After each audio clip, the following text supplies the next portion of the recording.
Bad Dudes released on the Nintendo Entertainment System in 1989. The game plays as a side-scrolling beat-em-up and is obviously most famous for its opening line, "Are you a bad enough dude to rescue the president?" My friend Mike and I, Mike was featured in the 30 Days of Gaming podcast on the YouTube channel, sat down to play this game recently and both sheepishly admitted that we'd never played it in our youth.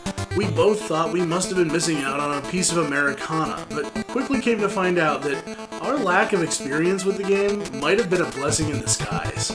The two-player mode suffers from the same problem as the original Double Dragon on the NES, a game I covered all the way back in episode 9 of our Story So Far TV. Foremost of its problems is that the game doesn't feature a cooperative two-player mode. You can put the game in two-player mode and choose between the two different characters who, as far as we could tell, looked and handled exactly the same, so the difference is unknown.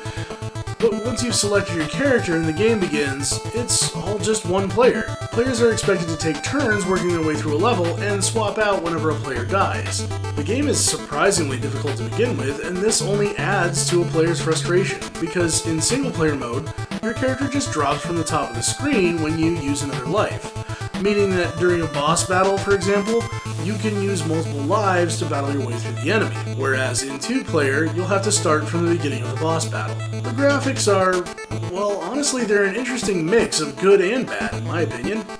The screen scrolling is smooth, and there are water effects that are fast and fluid given what the NES was capable of. The sprites themselves are large and detailed, and the different types of ninjas are easy to tell apart from one another.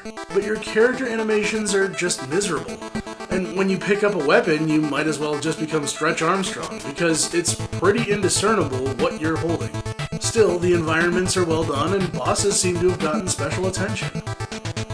The music of Bad Dudes is catchy and exciting, and fits the pacing and levels fairly well. While it's not quite as catchy as I might have liked, considering I heard the same few tracks quite a few times before I got the hang of things, I still wouldn't call it annoyingly repetitive. Sound effects are standard fare, lots of dull thuds and light hisses, and various bits of white noise that make up the sounds of combat.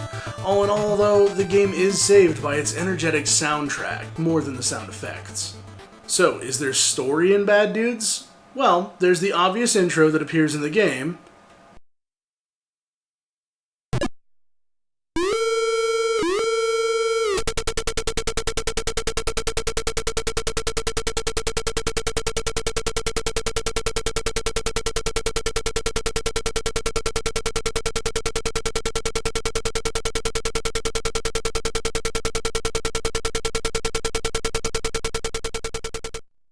But what does the manual have to say? Let's have a look. The president. Kidnapped? But the really bad news is that the Dragon Ninja is responsible, and you alone can rescue the president from his clutches. The Dragon Ninja has a helicopter waiting to spirit the president away. If he makes his getaway before you can stop him, the world will never see the president again. The Dragon Ninja will be ready for you.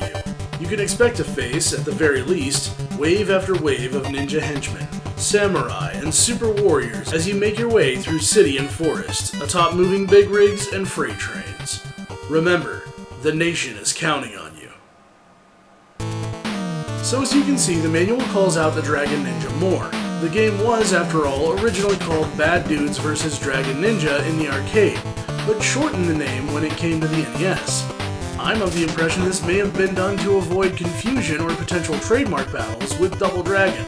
Maybe not so much the latter, but perhaps it even came at the request of Nintendo themselves, as by 1989, Double Dragon had already begun to build up a following of its own after its 1988 console release. This is purely speculation on my part, but it does help to explain the name change. But I digress. Beyond calling out the Dragon Ninja as your target, the manual doesn't have much more to say than the intro screen, and the game doesn't do any more to enforce why you're fighting. The backdrop changes and you resume attempting to rescue the president. No mention of the helicopter or much else appears in the game. Streets of Rage or Final Fight, Double Dragon, or even Renegade. Honestly, I think there are a lot of beat-em-up games I would pick up before I would show much interest in this game again.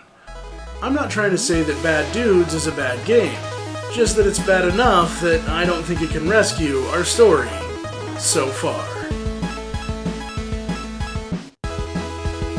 Hey everybody, thanks for watching episode number 81 of Our Story So Far TV. I'm Garrett, aka New Angel, and if you liked it, please give it a thumbs up or leave a comment down below. Big thanks to my buddy Mike for helping me record this episode, at least do some of the two-player stuff. We thought it was going to be co-op, but I guess not. I'm on a push right now to have a new episode every week, so feel free to stop back next week, or if you're looking for other episodes in the meantime, there's plenty here to watch.